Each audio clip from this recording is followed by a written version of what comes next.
उसके बाद मेरे लोगों ने कहा कि हमें चाहिए कि चलो इंजीनियर को सपोर्ट करते हैं जेल का बदला वोट से, राइट। तो मैंने उस दिन लोगों को कहा चलो आज आप आगे आगे, मैं आपके पीछे, जो आपका फैसला वो मेरा फैसला। हो सकता है अगर मैंने किसी और पार्टी को सपोर्ट करा हो तो लोग कहते पता नहीं हमें भेज दिया क्या किया। मैंने बोला जो आपका फैसला होगा वो मेरा है।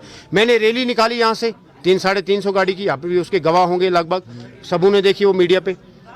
तब उसका बेटा इंजीनियर रशीद का अबरार वो एक मीडिया पे कहता है कि जी मैं अपने बाप के लिए इसमें आया हूँ, ये मेरा एक फ़र्ज़ बनता है।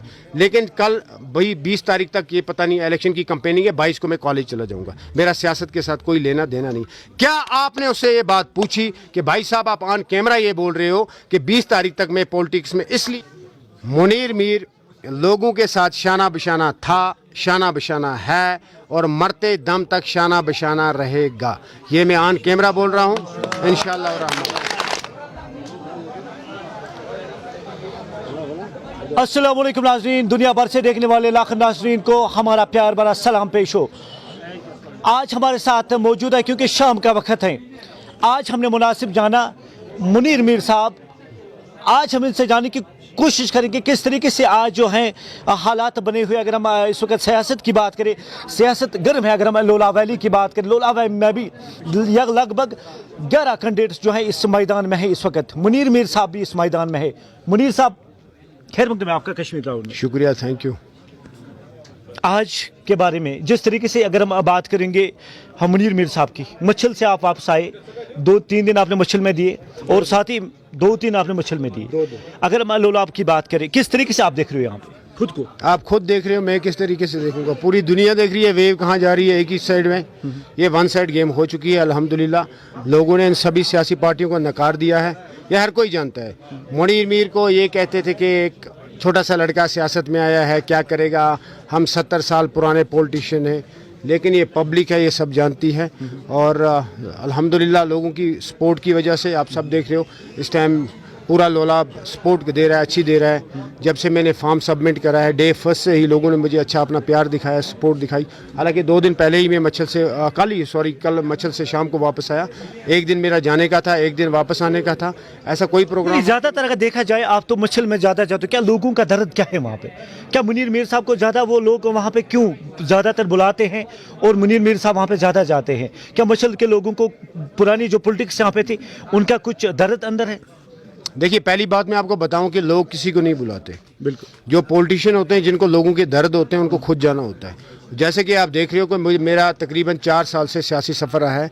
मैं पिछले 4 साल से सियासत में एक्टिव हूं और 4 साल में कंटिन्यू मचल जा रहा हूं, चाहे बर्फ़ हो, चाहे कोई भी मौसम हो, ठंड हो, गर्मी हो, जो भी हो। और बाकी जो हमारे पॉलिटिशियन भाई हैं, इनका सिर्फ जून और जुलाई लास्ट रहता है और जून जुलाई में पिकनिक करने जाते हैं और आज वहाँ पे जाके मेहनत कर रहे हैं। मुनीर मीर को वहाँ पे मेहनत करने की ज़रूरत आज बिल्कुल भी नहीं है। वो आप मच्छल वाले लोगों से भी पूछ सकते हो हमारे से। मुनीर मीर परसों यहाँ से गया, सिर्फ उन्होंने कहा कि एक आप राउंड मार दीजिए, यहाँ आइए, और कोई ऐसा प्रोग्राम करने की कोई मैंने कोशिश भी नहीं की और ज़रूरत भी नहीं थी। आपने फिर देखा हज़ारों की तादाद में वहाँ से लोग निकले, उन्होंने बहुत इस्तकबाल किया, बहुत प्यार दी, बहुत इज़्ज़त दी। रब्बुल इज़्ज़त उनको भी बहुत ज़्यादा इज़्ज़त दे, पूरे मच्छल के लोगों को। और मैं यहाँ से गया एक दिन और ऐसे ही घूमा, लोगों से मिला, दूसरे दिन वापस आ गया। जबकि आप देखो कि जितनी भी पार्टियाँ हैं, नेशनल कॉन्फ्रेंस हो, PDP हो, जो भी पार्टी है, उन्होंने वहाँ पर डेरा जाके लगाया है। वो वहाँ पे बैठे हैं और वो खुद लोग कह रहे हैं कि मेहनत करने की आपको ज़रूरत नहीं है, क्योंकि आप ऑलरेडी 4 साल से यहाँ पे मेहनत ही कर रहे हो। मैंने अभी तक भी लास्ट टाइम से मतलब कोई मौसम ऐसा नहीं होगा जब मैं मच्छल में नहीं गया हूँगा। इवन कि बर्फ़ में मैं फर्स्ट पॉलिटिशियन हूँ जो बर्फ़ में वहाँ पे 10 दिन जाके बैठा हूँ, 10 दिन बैठा हूँ। आपने मेरे वो वीडियो वगैरह वो देखा होगा, सारा रिकॉर्डिंग मेरे पेज पे। और मुझे इनमें से एक पॉलिटिशियन दिखाइए जो वहाँ पे एक दिन रुका हो बर्फ़ में जाके, या किसी ठंड के मौसम में वहाँ गया हो। मुनीर मीर कोई MLA, मिनिस्टर या सरपंच पंच भी नहीं था, लेकिन मैंने उनकी हमेशा आवाज़ उठाई है।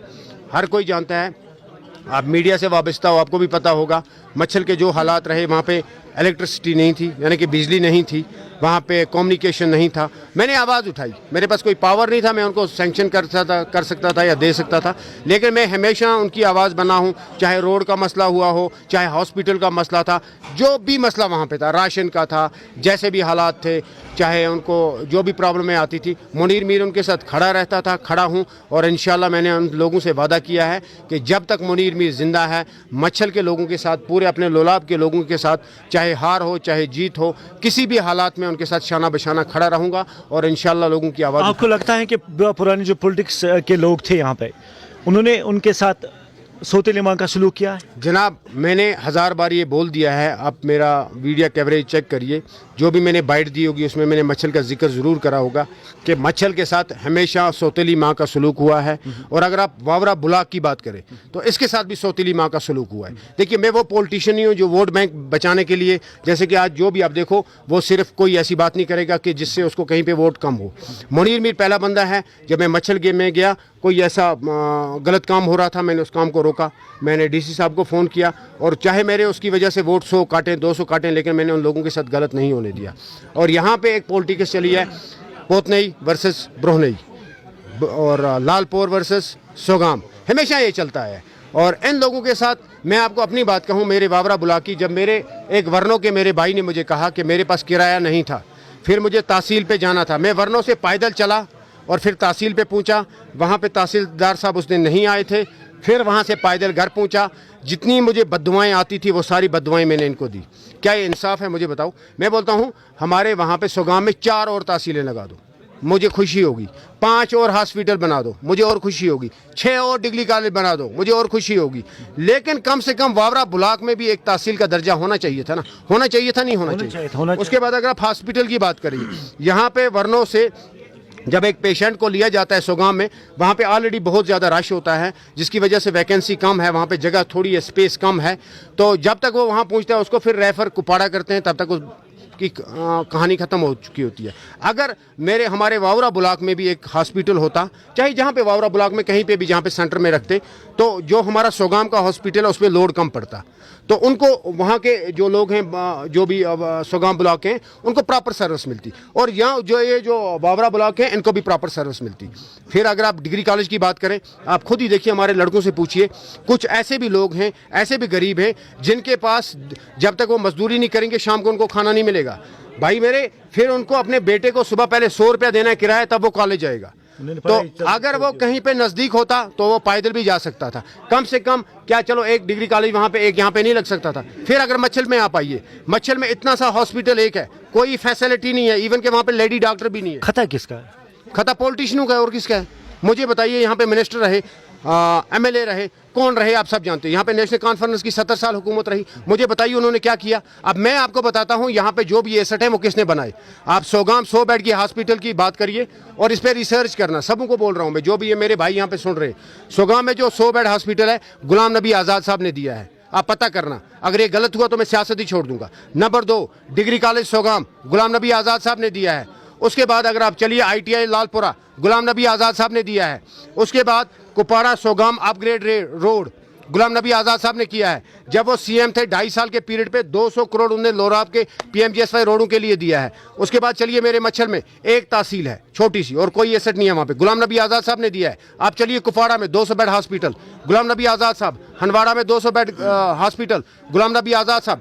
करना टंगडार में एक कॉलेज है और एक हॉस्पिटल है, गुलाम नबी आज़ाद साहब। आप मुझे बताइए, और फिर इसमें जोड़ दीजिए कुपवाड़ा का district administration complex, Ghulam Nabi Azad साहब जब वो CM रहे थे।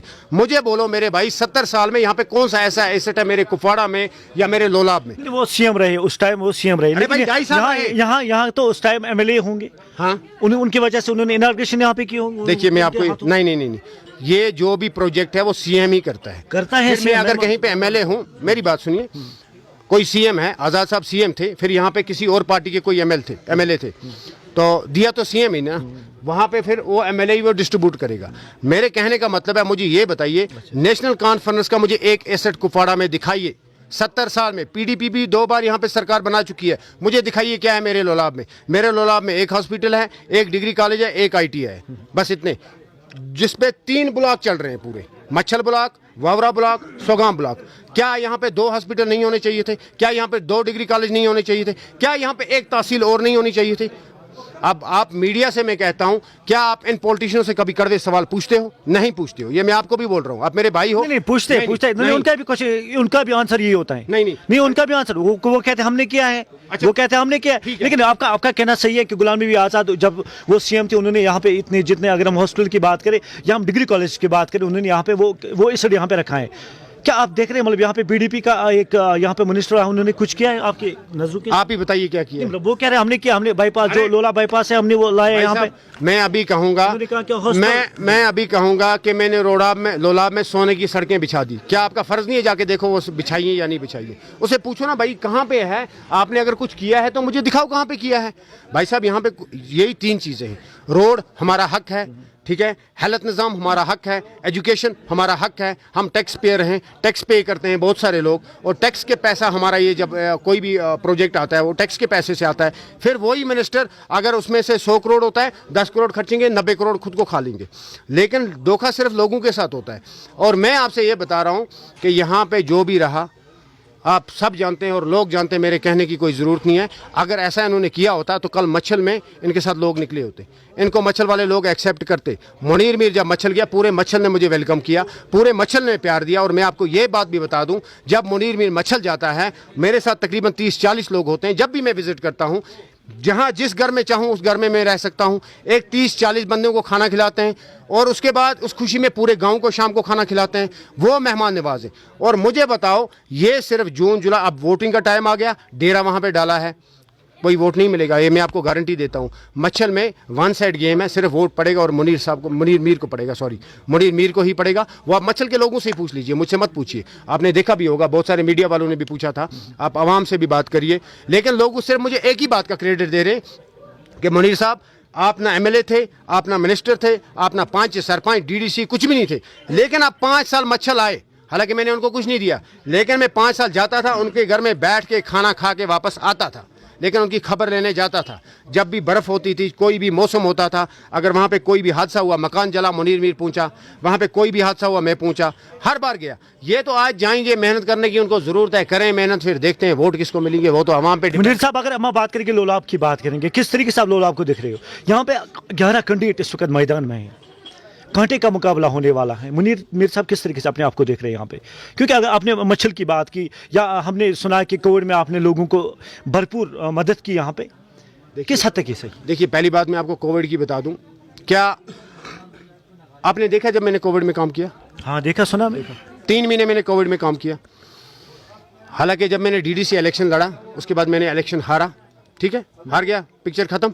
उसके बाद जब कोविड आया तो मुझे लगा कि मेरा इस टाइम फ़र्ज़ बनता है कि कहीं ना कहीं मुझे लोगों के सामने जाना चाहिए, क्योंकि एक पॉलिटिशियन, एक लीडर की लोगों को तब ज़रूरत होती है जब उन पर कोई मुसीबत होती है, जब बुरा वक्त होता है। क्या आपने किसी पॉलिटिशियन से ये पूछा कि भाई साहब आपको इन अवाम ने वोट दिया, इन्होंने आपको मिनिस्टर बनाया और इनके वोट से आप एमएलए बने, इन्होंने आपको इज्जत बख्शी, क्या आपका फ़र्ज़ ये नहीं था कि कोविड में जाओ, हर घर पे पूछो, चलो खबर ही लो, भाई साहब बताओ कि आपकी क्या प्रॉब्लम है, या ऐसे करो, कोई भी खबर लो, कोई गया? आपने नहीं पूछा। मुनीर मीर इंशाल्लाह वो मेरा एक फ़र्ज़ था, मैं 3 महीने बराबर फील्ड में रहा, और इंशाल्लाह जब भी मेरी लोगों को ज़रूरत पड़ेगी, और वैसे भी कोविड के बगैर भी जब मेरी कहीं पे ज़रूरत होती है तो मैं अपने आप को वहाँ पे हाजिर रखता हूँ। और रही बात इन पॉलिटिशियनों की, हर कोई जानता है जब अब वोट का टाइम आएगा, अब नई नई गेमें चलाएंगे, उसके बाद इनको पता है कि आज भी वैसे लोग हैं। बिल्कुल नहीं जनाब। मुनीर मीर साहब कोई गेम तो नहीं चलाएगा क्या? मुनीर मीर साहब लोगों के साथ शाना बशाना था, शाना बशाना है, और मरते दम तक शाना बशाना रहेगा। ये मैं ऑन कैमरा बोल रहा हूँ इंशाअल्लाह रहमान। और दूसरी बात मैं आपको बताऊं, अभी आपकी थोड़ी लंबी हो जाएगी, और दूसरी बात मैं आपको बताऊं, अभी आपकी थोड़ी लंबी हो जाएगी, तो मैं आपको एक बात बताना चाहता हूं, हम सब पे एक फ़र्ज़ बनता है, कहीं पे हमारे माशरे में कोई ख़राबी हो रही है, कोई गलत काम हो रहा है, कोई प्रॉब्लम हो रही है, तो हमारे कुरान में अल्लाह पाक फरमाते हैं कि उनके साथ खड़े हो जाओ। मुझे बताइए कि 5 साल, 6 साल, 4 साल के बाद लोगों के सामने कोई आए फिर बोले मुझे वोट दो भीख में, तो वो पॉसिबल है? बिल्कुल नहीं है। मैं आपको ये कह रहा हूँ कि अगर इन पॉलिटिशियनों ने मेरे लोलाब में काम किया होता, कहीं पे भी कोई एसेट बनाया होता, तो आज मुनीर मीर जैसे 100 लोग भी आते ना, वो सीधा कहते भाई साहब माफ़ करो, हमारा ऑलरेडी ये लीडर है, एमएलए था, मिनिस्टर था, इसने हमारे इलाके के काम किए, हमें चेंज करने की ज़रूरत नहीं है। अब लोग बदलाव क्यों करते हैं? पिछली बार आपने देखा जब इंजीनियर की ये पार्टी वगैरह AIP का हुआ, मुझे पार्टी की तरफ से मैंडेट था, आप भी जानते हो, पार्लियामेंट का। मैंने इनकार कर दिया, मैं पार्लियामेंट, मेरी औकात ही नहीं है लड़ने की। मैं तो मुश्किल से मैंने असेंबली के लिए तैयारी करी है, तो उसके बाद मेरे लोगों ने कहा कि हमें चाहिए, पूछी कि भाई साहब आप ऑन कैमरा ये बोल रहे हो कि 20 तारीख तक मैं पॉलिटिक्स में इसलिए आ रहा हूं, अपने बाप में कोई सियासत से कोई ताल्लुक नहीं है, लेकिन मैं इसलिए आ रहा हूं कि मुझे अपने बाप को जेल से छुड़ाना है। आज वो हर जगह पे जलसे करते, क्या आप पूछते नहीं?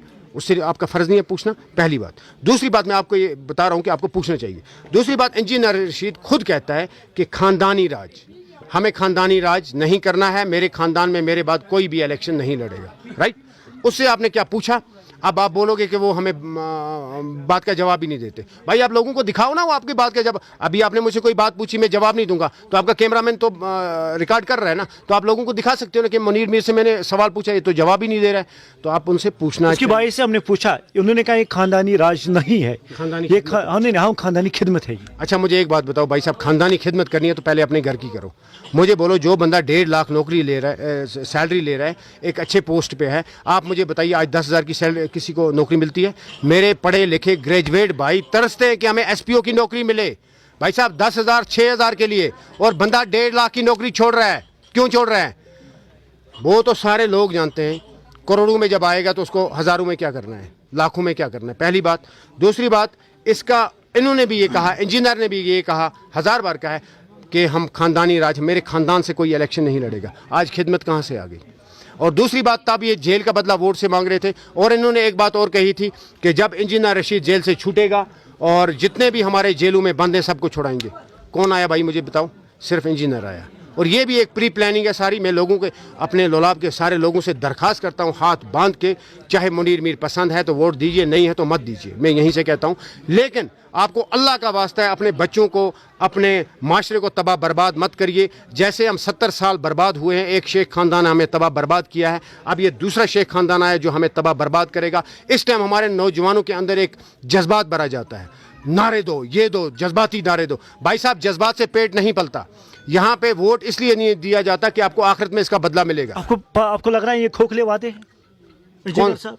इंजीनियर के साहब के जो भी नारे हैं, जो कौन से उसने वादे किए भाई? उसने पहले ही बोल दिया कि जेल का बदला वोट से। अब मैं बेवकूफ़ हूँ, मैंने उसको वोट दिया। वो कह रहे हैं कि मैं बेल पे अभी छूटा हूँ लेकिन मुझे वापस जाना है। ये सारी एक गेम है मेरे भाई साहब, सब गेम है ये। तो सब लोग पहले से ही कहते थे कि ये जब इलेक्शन पीक पे आएगा तो वो जेल से छूट जाएगा, उसके बाद क्या होगा वो सब जानते हैं। और सरकार भी बनेगी, बीजेपी के साथ बनेगी इंजीनियर रशीद की। और उसके जो भी कैंडिडेट हैं, ये मैं आपको बताता चलूँ, वो कोई रजिस्टर्ड पार्टी नहीं है।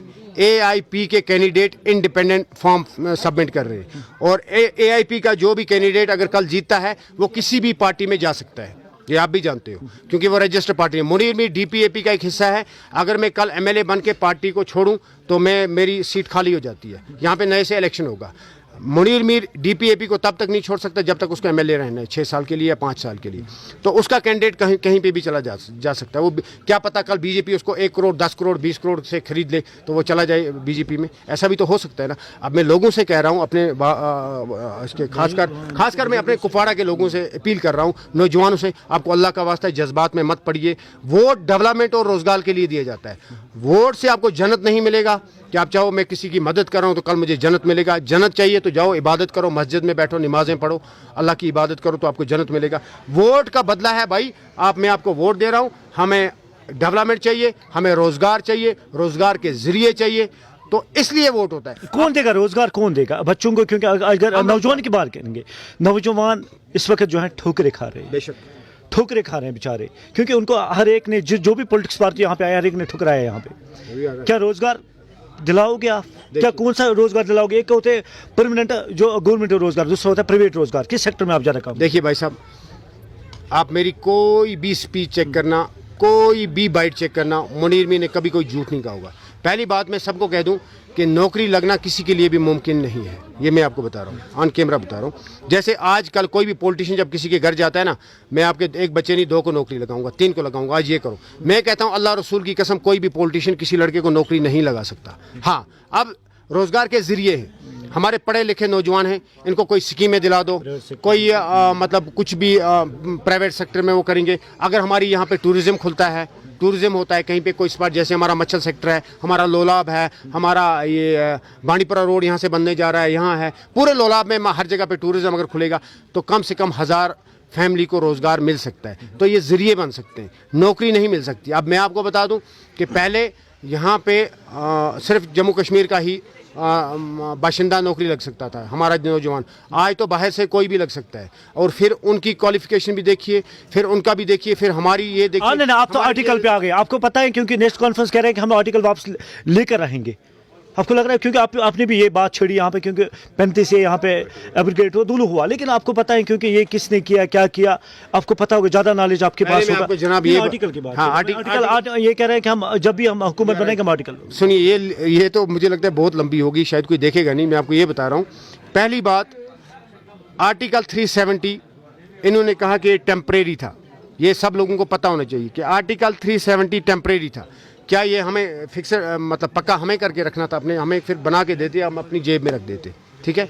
तो अगर ये टेम्परेरी था, ये पुख्ता किनको कर रहा था? जो यहाँ पे सरकार थी, वहाँ पे नेशनल कॉन्फ्रेंस की सरकार थी। अगर इनको ये हटाना नहीं होता तो ये कब से इसके पे काम कर चुके होते, इसको पुख्ता कर चुके होते, मसला ख़त्म, ठीक है। तो फिर ये कि सुप्रीम कोर्ट में जब कोई चीज़ चली गई तो उस पर फिर कोई भी बहस बेकार है। हमें अपने सुप्रीम कोर्ट पे भरोसा रखना चाहिए और उनके फैसले हमें मानने हैं, ठीक है।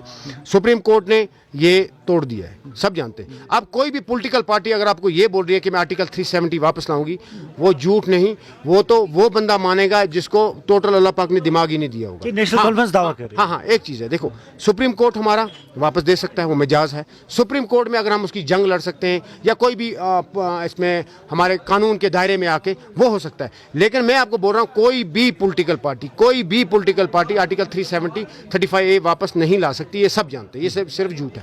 ये इन्होंने, मुझे बताओ, जब DDC इलेक्शन थे, छोटा सा इलेक्शन था, सरपंची से थोड़ा सा बड़ा, उसको मैं सरपंची ही कहता हूँ, तब इनका क्या नारा था? आप हमें वोट दो DDC के लिए, हम आपको आर्टिकल 370 वापस ला के देंगे। राइट, दिया था, सब जानते हैं, दिया था। तो ये इनके, अब तो कुछ भी बोल रहे हैं, लोग सब जानते हैं भाई, ये खोखले वादे हैं, झूठ है, बाकी कुछ नहीं है। बाकी PDP को किस तरीके से आप देख रहे हो इस मैदान में? क्योंकि अब विकार खान साहब इस मैदान में आए, क्योंकि अगर हम हक साहब की बात करें, वो भी इस क्योंकि उसको कुछ तकलीफ की वजह से वो इस में पार्टिसिपेट नहीं कर पाया। अब विकार खान साहब इसमें हैं, देखिए किस तरीके यंग है अभी। मैं भी यंग हूँ, सारे यंग हैं अभी। मुझे लगता है कि ऑलमोस्ट हमारे जितने भी यहाँ पे कैंडिडेट हैं तो सारे यंग ही हैं। उसमें से एक दो हैं ओल्ड मॉडल, कुछ ही हैं, बाकी सारे यंग ही हैं। मैं आपको ये बोलूँ, यंग और ओल्ड मैन से कोई फ़र्क नहीं पड़ता। ओल्ड मैन, सॉरी अगर किसी को बुरा लगेगा, यानी कि एजेड से कोई फ़र्क नहीं पड़ेगा, ठीक है। फ़र्क पड़ता है सिर्फ आपके काम से। अब जैसा मुनीर मीर काम करेगा, कल को अगर वैसे मेरा वैसा, अभी बच्चे ही मेरे छोटे से अगर बच्चा आता है तो जैसा मैं करूँगा मेरे बच्चे भी वैसे ही करेंगे। पहली बात, हक साहब ने यहाँ पे जो किया होगा, जो बोया होगा, वो उसके विकार साहब को काटना पड़ेगा, कोई शक। PDP पार्टी एक ही है। हक साहब ने भी पार्टी में रह के PDP में से इलेक्शन जीता है, मिनिस्टर बना है, MLA बना है, लोलाब से बना है। उसने जो यहाँ पे काम किए होंगे, जो बोया होगा, वही विकार साहब को काटना पड़ेगा, क्योंकि पार्टी भी वही है, बेटा भी उसी का है, ठीक है। और मैं आपको, जहाँ तक मैं समझता हूँ कि PDP का यहाँ पे कोई वजूद ही नहीं है। तो पिछले इलेक्शन में जैसे लोगों ने देखा भी, 1800 वोट मिले थे, 1800, ठीक है। फिर वो एक्सपेक्ट जीत कर रहे हैं आप। वो एक्सपेक्ट करे, जब मैंने उनसे पूछा कि उन्होंने कहा कि हमारी जीत यहाँ पे पक्की, तो वक्त फैसला करेगा भाई साहब। कुछ दिन बचे हैं, अब तो टाइम चला गया है, थोड़ा सा टाइम रह गया है। किसकी जीत होगी वो मेरा रब्बुल आलमीन जानता है। तो जो इलेक्शन में आता है वो हर कोई बोलता है मैं जीतूंगा, ठीक है। कोई हारने के लिए नहीं आता, कोई बेवकूफ़ ही होगा जो इलेक्शन हारने के लिए लड़ेगा। जीत का मैं भी तो दावेदार हूँ, लेकिन मैं ये कहता हूँ कि अगर मेरे रब्बुल आलमीन ने ये हमें जीत लिखी होगी तो मुझे कोई दुनिया की ताकत नहीं हरा सकती। अगर मुनीर मीर साहब कल जीतते हैं तो पहला मैनिफेस्टो क्या रहेगा मुनीर मीर साहब का? पहला मैनिफेस्टो क्या रहेगा? देखिए, सबसे पहले मेरी पार्टी का एक मैनिफेस्टो है कि जब हमारी सरकार आएगी तो हम गरीबों को फ्री बिजली देंगे, ये मेरी पार्टी का है। अब मैनिफेस्टो देखो, अभी आपको मैं क्या बताऊं, मेरी जो नीड्स है, मेरी नीड्स बहुत सारी हैं। यहाँ पे बांडीपुरा रोड हमारा पेंडिंग प्रोजेक्ट है बहुत टाइम से। हमें वावरा ब्लॉक के लिए एक तहसील की बहुत ज़्यादा ज़रूरत है, एक हॉस्पिटल की ज़रूरत है, एक डिग्री कॉलेज की भी ज़रूरत है। रोडें हमारी पेंडिंग, अभी तक भी ऐसी बहुत सारी जगह जहाँ पे अभी तक पानी नहीं है। मेरे मच्छर में मुझे हॉस्पिटल कम से कम 100 बेड का चाहिए ही चाहिए, वहाँ पे एक डिग्री कॉलेज चाहिए ही चाहिए, वहाँ पे तहसील अधूरी है, सिर्फ 3 दिन खुलती है, मुझे वहाँ पे एक परमानेंट तहसील चाहिए। वहाँ पे अभी भी रोड घरों तक नहीं है। मैं आपको बताऊँ कि 2-2 ढाई घंटे मुझे उनके घर तक पैदल वहाँ पे चल के जाना पड़ता है।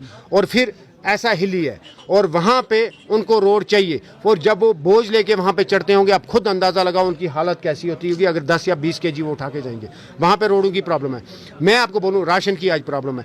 हमारे हज़ारों मसाइल हैं, लेकिन मेरा सबसे बड़ा ये है, सबसे पहले मेरा ये कि पहले हम इंशाल्लाह, मेरा कि अगर मच्छल टूरिज़्म स्पॉट बनता है तो हमें बहुत सारा रोज़गार आएगा। सबसे पहली चीज़, लोलाब टूरिज़्म बनता है, हमारे बहुत सारे नौजवानों को रोज़गार मिलेगा। आज कल की डेट में आप देखिए, पढ़ लिखे PhD करके लोग, लड़के हमारे नौजवान बेचारे दर पदर घूम रहे हैं, उनके पास काम नहीं है, कुछ नहीं है। और एक पढ़ा लिखा लड़का आज मजदूरी नहीं कर सकता, क्योंकि उसने पूरी उम्र अपनी आधे से ज़्यादा ज़िंदगी पढ़ाई में खर्च कर दी है। अब उसको मजदूरी करनी भी नहीं आएगी। तो ये चीज़ें हमारे लिए सबसे बड़ा मसाइल है। इस टाइम हमें अपने नौजवानों को बचाना है। पहली बात मैं आपको बता दूं, हर कौम का सरमाया, हर जिस कौम को आगे जाना हो उसका सरमाया नौजवान होता है। जब हमारे नौजवान ही नहीं रहे तो हमारी कौम हम कहाँ जाएंगे। तो इसलिए सबसे पहले इंशाल्लाह, सबसे पहले मेरा ये होगा कि हम, जैसे आप नौजवानों की एक फ़ौज मेरे साथ देख रहे हो, यहाँ वहाँ हर जगह पे पूरा लोलाब सपोर्ट कर रहा है। अल्हम्दुलिल्लाह, अल्लाह का लाख लाख शुक्र है। मच्छल से सारे लोलाब में नौजवान बुज़ुर्ग जो भी लोग हैं सारे सपोर्ट कर रहे हैं। तो मैं उनका शुक्रगुजार हूँ और उनका शुक्रिया, तहे दिल से शुक्रिया अदा करता हूँ। और मैं उनसे ये वादा करता हूँ कि मुनीर मीर आपका बेटा बन के, आपका भाई बन के अपने लोलाब में हम सब मिल के काम करेंगे। ये मेरा वादा है। बस that's it। अब तो वीडियो लंबा जाता है क्योंकि आपसे और भी बातें करनी थी। बहुत मज़ा आया, लेकिन क्या करें, वीडियो तो लंबा जा रहा है।